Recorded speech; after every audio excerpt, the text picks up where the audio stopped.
Ukraine നഗരമായ ഒഡേസയുടെ തീരത്ത് ചരക്കുകപ്പലിനു നേരെ റഷ്യ നടത്തിയ ആക്രമണത്തിൽ മലയാളിയടക്കം 4 ഇന്ത്യക്കാർ കൊല്ലപ്പെട്ടു. ആക്രമണത്തിൽ ആകെ 10 പേർ കൊല്ലപ്പെട്ടതായാണ് റിപ്പോർട്ടുകൾ. ഒരു ഇന്ത്യക്കാരന് ഗുരുതര പരിക്കേറ്റിട്ടുണ്ട്. കാസർഗോഡ് വെള്ളരിക്കുണ്ട് AKG നഗർ സ്വദേശി അഖിൽ ജോയിനാണ് കൊല്ലപ്പെട്ട മലയാളി. ഗിനിയ ബിസാവു പതാകയുള്ള കപ്പലിന് നേരെയാണ് റഷ്യൻ ക്രൂസ് മിസൈൽ ആക്രമണം ഉണ്ടായത്. ഗോൾഡൻ ലിയോ എന്ന കപ്പലിന് നേരെയായിരുന്നു ആക്രമണമെന്നും യുക്രൈൻ വ്യോമസേന അറിയിച്ചു. ഇന്ത്യൻ സിറിയൻ നാവികരാണ് കപ്പലിൽ ഉണ്ടായിരുന്നതെന്നും റിപ്പോർട്ടുകൾ പറയുന്നു. ഭക്ഷ്യസാധനങ്ങൾ നിറച്ച കപ്പലാണ് ആക്രമിക്കപ്പെട്ടത്. കാനഡയിൽ നിന്നുള്ള ഭൂരിഭാഗം ഉൽപ്പന്നങ്ങൾക്കും 50% നികുതി ചുമത്താനൊരുങ്ങി അമേരിക്കൻ പ്രസിഡന്റ് ഡൊണാൾഡ് ട്രംപ്. അമേരിക്കയിൽ നിന്നുള്ള ഓട്ടോമൊബൈൽ, മദ്യം, പാൽ ഉൽപ്പന്നങ്ങളോട് ന്യായമല്ലാത്ത രീതിയിലുള്ള വിവേചനം കാണിക്കുന്നെന്ന് വിഷമതമാക്കിയാണ് വൈറ്റ് ഹൗസ് ബുധനാഴ്ച നികുതി പ്രഖ്യാപനം നടത്തിയത്. ഇരു രാജ്യങ്ങൾക്കിടയിലെ ഉഭയകക്ഷി ബന്ധം തകരാറിലാവാനും സമ്പദ് വ്യവസ്ഥയെ പ്രതിസന്ധിയിലാക്കാനും കാരണമാകുന്നതാണ് ട്രംപിന്റെ നീക്കം. സാമ്പത്തിക പ്രതിസന്ധി രൂക്ഷമാക്കാനും പണപ്പെരുപ്പത്തിലേക്കും നടപടി നയിക്കുമെന്നാണ് വിദഗ്ധർ വിലയിരുത്തുന്നത്.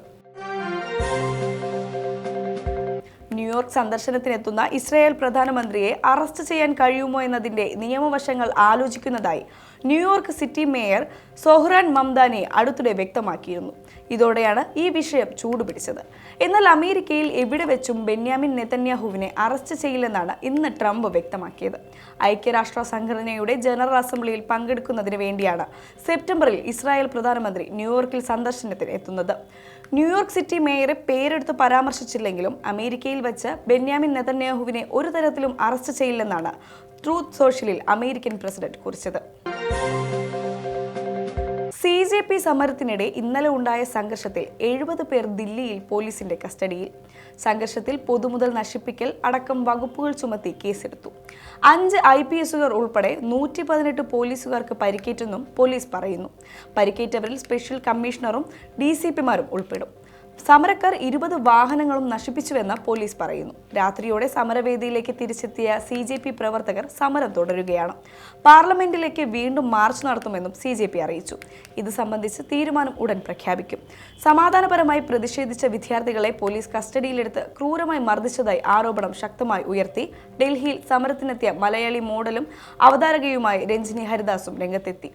ആക്രമണങ്ങൾ അഴിച്ചുവിട്ട് സമരത്തെ അടിച്ചൊതുക്കാൻ റാപ്പിഡ് ആക്ഷൻ ഫോഴ്സ് ഉൾപ്പെടെയുള്ള സേനകളെ ദുരുപയോഗം ചെയ്യുകയാണെന്ന് രഞ്ജിനി തുറന്നടിച്ചു. അന്തരിച്ച മുൻ മുഖ്യമന്ത്രി VS അച്യുതാനന്ദന്റെ 1ാം ചരമവാർഷികം ഇന്ന്. വിപുലമായ പരിപാടികളോടെയാണ് VSന്റെ ചരമവാർഷികം CPM ഇന്ന് ആചരിക്കുന്നത്.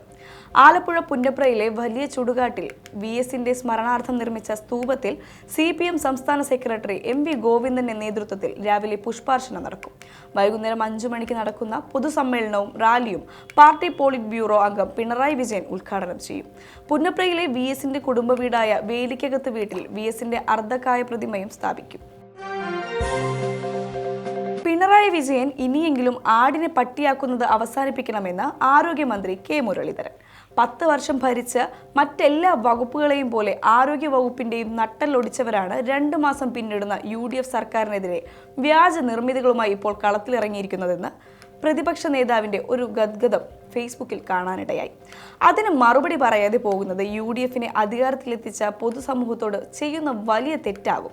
2 വിഷയങ്ങളെ കൂട്ടിക്കെട്ടിയാണ് പിണറായി വിജയൻ ആടിനെ പട്ടിയാക്കുന്നത്. ആദ്യത്തേത് പൊതിച്ചോറ് നിരോധിക്കുന്നുവെന്നും രണ്ടാമത്തേത് പകർച്ചവ്യാധി പടർന്നു പിടിച്ച് ആരോഗ്യരംഗം പ്രതിസന്ധിയിലാകുമെന്നുമാണ് അദ്ദേഹം ഫേസ്ബുക്കിൽ കുറിച്ചത്. AICC ജനറൽ സെക്രട്ടറി KC വേണുഗോപാലിനെതിരെ സാമൂഹ്യ മാധ്യമങ്ങളിലുണ്ടായ സൈബർ ആക്രമണത്തിൽ അന്വേഷണം നടത്തും. പ്രതികളെ അറസ്റ്റ് ചെയ്യാൻ ക്രമസമാധാന ചുമതലയുള്ള ADGPക്ക് രമേശ് ചെന്നിത്തല നിർദ്ദേശം നൽകി. പ്രവീൺ കുമാർ MLA നൽകിയ പരാതിയിലാണ് നടപടി. വ്യാജ ഫേസ്ബുക്ക് അക്കൗണ്ടുകൾ ഉപയോഗിച്ച് വേണുഗോപാലിനെ അപകീർത്തിപ്പെടുത്തുവാനും പ്രതിച്ഛായ തകർക്കുവാനും ബോധപൂർവമായ ശ്രമം നടക്കുന്നുണ്ടെന്നാണ് ആരോപണം. അർജന്റീനയുടെ തോൽവിക്ക് പിന്നിൽ വരെ KC വേണുഗോപാലാണെന്ന് പ്രചരിപ്പിക്കുന്ന തരത്തിൽ വ്യാജ അക്കൗണ്ടുകൾ ഉപയോഗിച്ച് വലിയൊരു റാക്കറ്റ് ഇതിനു പിന്നിൽ പ്രവർത്തിക്കുന്നുണ്ടെന്നും DCC president K Praveen Kumar ആരോപിച്ചിരുന്നു. കണ്ണൂർ ഡെന്റൽ കോളേജ് വിദ്യാർത്ഥി നിതിൻ രാജിന്റെ മരണത്തിലെ മുഖ്യപ്രതി ഡോക്ടർ റാമിന്റെ അറസ്റ്റിനെ തുടർന്ന് കോടതിയിൽ നാടകീയ രംഗങ്ങൾ. നടപടിക്രമങ്ങൾ പാലിക്കാതെയാണ് പ്രതിയുടെ അറസ്റ്റെന്ന് ചൂണ്ടിക്കാട്ടി കോടതി ഡോക്ടർ റാമിനെ വിട്ടയച്ചു. തലശ്ശേരി പ്രിൻസിപ്പൽ സെഷൻസ് കോടതിയുടേതാണ് നടപടി. എന്നാൽ കോടതി വിട്ടയച്ചതിന് പിന്നാലെ റാമിനെ വീണ്ടും ക്രൈംബ്രാഞ്ച് കസ്റ്റഡിയിലെടുത്തു. കോടതി വളപ്പിൽ നിന്ന് ബലം പ്രയോഗിച്ചാണ് ക്രൈംബ്രാഞ്ച് റാമിനെ കസ്റ്റഡിയിലെടുത്തത്. ക്രൈംബ്രാഞ്ച് നടപടി നിയമവിരുദ്ധമെന്ന് പ്രതിഭാഗം അഭിഭാഷകർ പ്രതികരിച്ചു. റാമിന്റെ അറസ്റ്റ് മാനദണ്ഡങ്ങൾ പാലിക്കാതെയാണെന്ന് കണ്ടാണ് കോടതി വിട്ടയച്ചതെന്ന് പ്രതിയുടെ അഭിഭാഷകൻ എം കിഷോർ കുമാർ മാധ്യമങ്ങളോട് പറഞ്ഞു. തൃശൂർ പീച്ചിയിൽ നേരിയ ഭൂചലനം. ഭൂമിക്കടിയിൽ നിന്ന് പ്രകമ്പനം കേട്ടതായി നാട്ടുകാർ.